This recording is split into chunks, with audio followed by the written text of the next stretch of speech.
Morning everyone, hope you're all doing really well.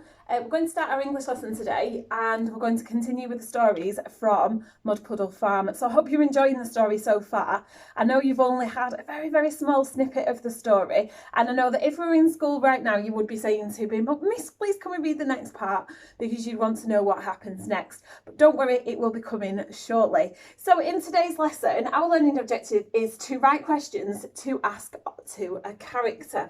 Now I know that you're all really familiar with the characters because you have listened to the story and written a list of all the characters, and you've also used adjectives to describe those characters. So in today's lesson you're going to see if you can find out any more information from those characters by asking them some questions. So let's just have a quick recap of all the characters that we could use in our work today. So we have got the farmer, we have got Mossop the cat, we have got Upside and Down, which are the ducks, we've got Auntie Grace and Primrose, which are the cows, we've got Jigger, who is the dog, we've got the pen full of pigs, and they're the characters that we can use. I'm pretty sure you've probably got a few more characters that you could use from the story as well if you wanted to in your work today. So we're going to be generating some questions today to ask those characters. So when we are generating questions, we always use our question hand. And this is just a little prompt to help us to remember the starts of our questions. So we have got, if you hold up your question hand, we've got who, what, when, where, why, and how. And they will help us to come up with those questions that we're going to ask the characters. Okay, so just a couple of things we need to remember when we are asking questions. So when we're writing them in our books, we need to remember all of these key writing features. So we need to remember when we're asking a new question, we need to start it on a new line. We always use a capital letter to start our question, and this question hand here helps you because they all start with a capital letter. Always use a question mark at the end to punctuate your sentence. And if we remember, a question mark looks like that. And then you can extend your questions by using joining words such as and, but, so, because, to ask a little bit more information from that character to see if they can tell us a little bit more about who they are. So I have chosen Farmer Rafferty to write my question for today. So I'm going to write my question to Farmer Rafferty, and then we're going to go through our list and double check that I have included everything that I need to in my writing. So my question to Farmer Rafferty this morning is, how long have you been a farmer for, and do you enjoy working at Mud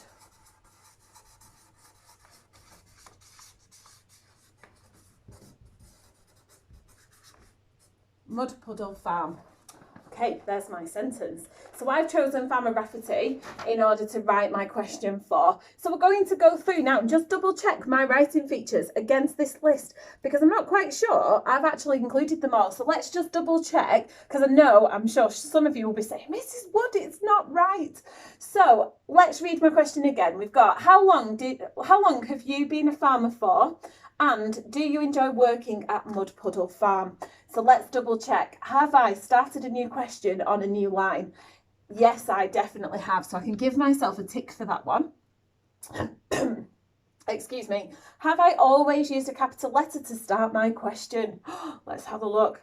I don't think I have, because here, which is the start of my question, how, has not got a capital letter. So let's just go through and change my work so that it has definitely got a capital letter. I think I need to remember that when I write my next one.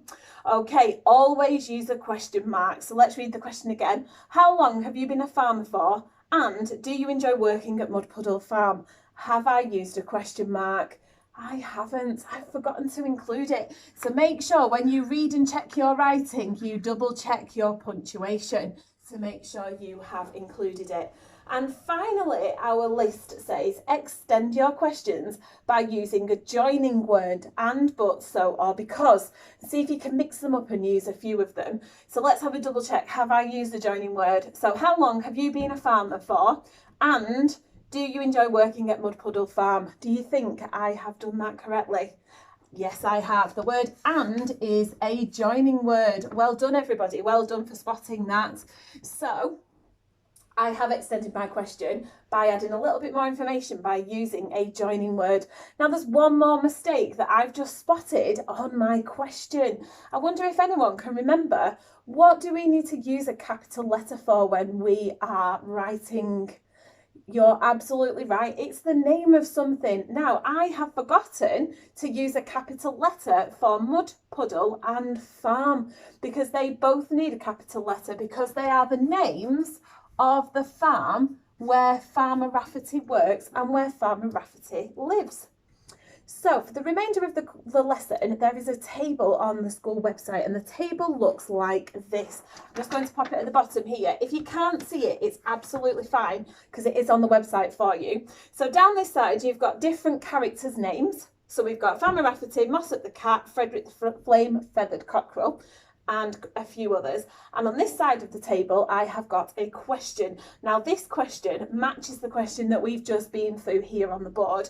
So I want you to have a go at coming up with a different question for Farmer Rafferty, because I'm sure you have got loads of ideas, loads of things that you want to ask the farmer about his farm, and then come up with some questions for the remainder of the characters.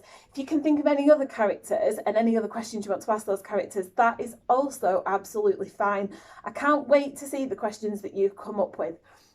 So if you're struggling to see it, just pop onto the school website and it will be there for you. Write it in your English book so that you can send me a photo and we'll have a look at those questions and see what questions we've come up with for today's lesson. Absolutely brilliant. Well done today, everybody. And I will catch up with you tomorrow. Bye.